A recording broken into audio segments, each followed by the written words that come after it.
South Indian সিনেমার superstar Thalapathy বিজয়ের blockbuster action সিনেমাগুলো তো আপনারা অনেকেই দেখেছেন, যেখানে একজন দুর্ধর্ষ মাফিয়া ডন পুরো একটি এলাকা নিজের কবজায় রাখে। তার ইশারায় প্রশাসন কাঁপে, পুলিশের গাড়ি উল্টে যায়। কিন্তু দর্শক, আজ আপনাদের এমন এক বাস্তবের গল্প শোনাবো যা শুনলে থালাপাতির সিনেমার চিত্রটাও আপনার কাছে একেবারে পানসে মনে হবে। এটা পর্দার কোনো গল্প নয়, ঘটনাটি ঘটেছে খোদ বাংলাদেশের মাটিতে, চট্টগ্রামের সীতাকুণ্ডের গহীন অরণ্য জঙ্গল সলিমপুরে। শুরু হয়েছে যৌথ বাহিনীর শ্বাসরুদ্ধকর এক চিরণী অভিযান। র্যাব, পুলিশ, বিজিবি আর সেনাবাহিনীর বুটের শব্দে কাঁপছে পুরো পাহাড়। উন্মোচিত হতে যাচ্ছে এক নিষিদ্ধ নগরীর অন্ধকার রহস্য। আর এই থ্রিলারের কেন্দ্রবিন্দুতে রয়েছেন এমন একজন খলনায়ক যার নাম শুনলে সেই এলাকার বাঘা বাঘা অপরাধীদেরও রক্ত হিম হয়ে আসে। তিনি হলেন জঙ্গল সলিমপুরের অঘোষিত সম্রাট, শীর্ষ সন্ত্রাসী মোহাম্মদ ইয়াসিন। কিন্তু কে এই ইয়াসিন? কিভাবে তিনি রাষ্ট্রের নাকের ডগায় গড়ে তুললেন নিজের এক বিশাল সশস্ত্র সাম্রাজ্য? আর তার পেছনেই বা রয়েছেন কোন সেই প্রভাবশালী রাজনৈতিক গডফাদার? চলুন দর্শক, আজকের এই বিশেষ অনুসন্ধানী প্রতিবেদনে জঙ্গল সলিমপুরের সেই অজানা রহস্যের গভীরে প্রবেশ করা যাক। দর্শক, পুরো বিষয়টিকে বুঝতে হলেই প্রথমে আপনাকে জঙ্গল সলিমপুরের ঐতিহাসিক অবস্থানটা বুঝতে হবে। জঙ্গল সলিমপুর এবং আলীনগর এই দুই এলাকা মূলত ৩১,০০০ একর বিশাল সরকারি খাস জমি নিয়ে গঠিত। একদিকে দুর্গম পাহাড়, অন্যদিকে ঘন জঙ্গল। ভৌগোলিক এই দুর্গমের কারণেই সাধারণ মানুষ বা পুলিশ চাইলেই সহজে এখানে প্রবেশ করতে পারে না। আর ঠিক এই সুযোগটাই কাজে লাগিয়েছে অপরাধীরা।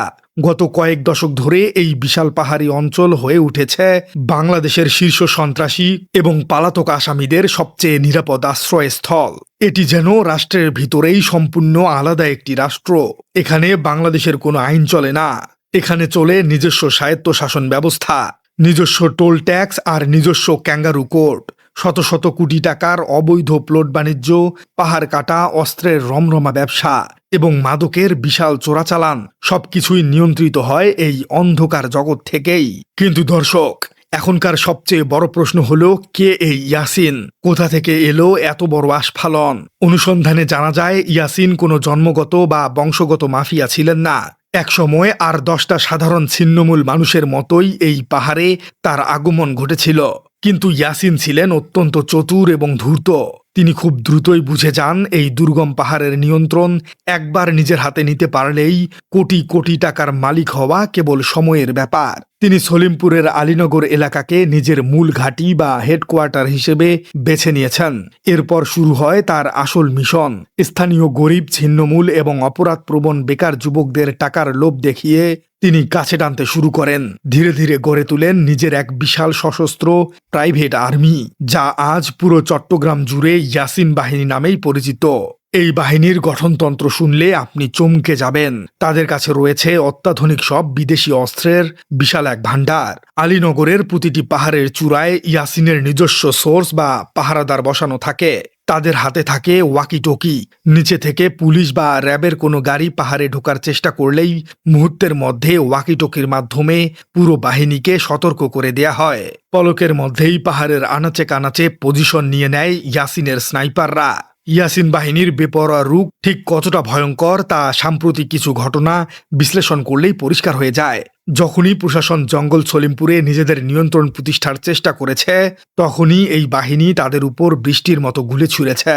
2025 সালের কথা একটু স্মরণ করুন দর্শক। জঙ্গল সলিমপুরে এক চিরণী অভিযানে ইয়াসিন এবং তার প্রতিদ্বন্দ্বী গ্রুপের সংঘবদ্ধ হামলায় নির্মমভাবে নিহত হন র্যাবের উপসহকারী পরিচালক নায়েক সুবেদার মোতালেব হোসেন ভুইয়া। খোদ এলিট সোর্স, র্যাবের একজন পদস্থ কর্মকর্তার উপর এমন পৈশাচিক হামলা পুরো দেশের প্রশাসনকে স্তম্ভিত করে দিয়েছিল। রাষ্ট্রের আইন শৃঙ্খলা বাহিনীর গায়ে হাত তোলার দুঃসাহস ইয়াসিন সেদিন দেখিয়েছিলেন। কিন্তু ইয়াসিনের ঔদ্ধত্যের সবচেয়ে বড় এবং ভয়ঙ্কর ক্লাইম্যাক্সটি দেখা যায় গত 24শে মে মধ্যরাতে। ঘটনাটি যে কোনো হলিউড মুভিকেও হার মানাবে। ওই দিন সকালে জঙ্গল সলিমপুরে স্বরাষ্ট্র উপদেষ্টার একটি গুরুত্বপূর্ণ সফর করার কথা ছিল। তার সফরের নিরাপত্তা স্বার্থে সেখানে একটি অস্থায়ী যৌথ ক্যাম্প স্থাপন করেছিল আইনশৃঙ্খলা রক্ষাকারী বাহিনী। কিন্তু মধ্যরাতে ঘটল এক অবিশ্বাস্য ঘটনা। ইয়াসিন বাহিনী কোনো লুকোচুরি না করে সরাসরি একটি বিশাল বুলডোজার নিয়ে ক্যাম্পের দিকে ধেয়ে আসে। চারদিক থেকে আইনশৃঙ্খলা বাহিনীকে লক্ষ্য করে শুরু হয় বৃষ্টির মতো ব্রাশ ফায়ার। আর সেই বুলডোজার দিয়ে চোখের পলকে গুড়িয়ে দেওয়া হয় রাষ্ট্রের এলিট ফোর্সের ক্যাম্প। একটু চিন্তা করে দেখুন দর্শক, একটি রাষ্ট্রের স্বরাষ্ট্রমন্ত্রীর সফরের ঠিক আগে যৌথ বাহিনীর ক্যাম্প বুলডোজার দিয়ে গুড়িয়ে দেবার মতো কলিজা বা দুঃসাহস একজন সাধারণ পাহাড়ি সন্ত্রাসীর কোথা থেকে আসতে পারে? এই চরম আস্ফালনের পরপরই স্বরাষ্ট্রমন্ত্রী নড়েচড়ে বসেন। শুরু হয় ইতিহাসের অন্যতম বড় অপারেশন। ৩২০০ সদস্যের এক বিশাল যৌথ বাহিনী গঠন করা হয়, যার মধ্যে ছিল বাংলাদেশ সেনাবাহিনী, বিজিবি, র্যাব এবং পুলিশের স্পেশাল ফোর্স। আকাশ থেকে নজরদারি করতে থাকে অত্যাধুনিক ড্রোন এবং হেলিকপ্টার। মাটিতে তল্লাশি চালায় ডগ স্কোয়াড। পুরো জঙ্গল সলিমপুর ব্লক করে দিয়ে শুরু হয় মেগা চিরুনি অভিযান। কিন্তু এত বড় অভিযানের পরেও ঘটল সেই পুরনো জাদুকারী ঘটনা। রহস্যজনকভাবে মূল হোতা শীর্ষ সন্ত্রাসী ইয়াসিন প্রশাসনের নাকের ডগা দিয়ে আবারও ফসকে গেলেন। দর্শক, এবার আসা যাক সবচেয়ে বড় বিস্ফোরক প্রশ্নে, যে প্রশ্নের উত্তর খুঁজলে বেরিয়ে আসবে বাংলাদেশের রাজনীতির এক অন্ধকার নোংরা রূপ। অনুসন্ধানী তদন্ত এবং উচ্চপদস্থ গোয়েন্দা সূত্রে যে তথ্য বেরিয়ে এসেছে তা শুনলে সত্যি আপনার চোখ কপালে উঠতে বাধ্য। ইয়াসিন আসলে নিজের জোরে এত বড় সন্ত্রাসী হননি। তিনি কেবল একটি পুতুল মাত্র। তিনি হলেন চট্টগ্রামের রাজনীতিতে অত্যন্ত প্রভাবশালী এক শীর্ষ নেতার ক্যাশ কাউ বা টাকা বানানোর মেশিন। জঙ্গল সলিমপুর থেকে অবৈধ প্লট বিক্রি, গ্যাস, বিদ্যুৎ এবং পানির অবৈধ লাইন দিয়ে প্রতি মাসে যে কোটি কোটি টাকার বিশাল চাঁদাবাজি হয় তার সিংহভাগই চলে যায় এই রাজনৈতিক গডফাদারের এসি রুমের আলমারিতে। ইয়াসিন মূলত এই গডফাদারের হয়েই এই অন্ধকার সাম্রাজ্যের খাজনা আদায় করেন, আর বিনিময়ে পান ইনভিজিবল শিল্ড বা অদৃশ্য নিরাপত্তা বলয়। যখনই পুলিশ বা র্যাব ইয়াসিনকে ধরার জন্য মাস্টার প্ল্যান করে, তখনই এই গডফাদারের উচ্চ পর্যায়ের গ্রিন সিগন্যাল বা তদবিরের কারণে শেষ মুহূর্তে এসে অভিযান স্থগিত করা হয়। এমনকি অভিযানের আগাম খবর ইয়াসিনের কাছে এই গডফাদারের মাধ্যমেই পৌঁছে যায়। ক্ষমতার পালা বদলে এই নোংরা খেলায় ইয়াসিন তার পুরো গ্যাং তুলে দিয়েছেন এই গডফাদারের এজেন্ডা বাস্তবায়নের জন্য। এই রাজনৈতিক ছত্রছায়াই ইয়াসিনকে বছরের পর বছর ধরে অদৃশ্য বা ধোঁয়াছোঁয়ার বাইরে রেখে দিয়েছে। তবে ইয়াসিনও কম চতুর নন। কিছুদিন আগে হঠাৎ করেই সোশ্যাল মিডিয়ায় তার একটি রহস্যময় ভিডিও বার্তা ছড়িয়ে পড়ে। সেখানে তিনি উল্টো প্রশাসনকেই চ্যালেঞ্জ করে বসেন।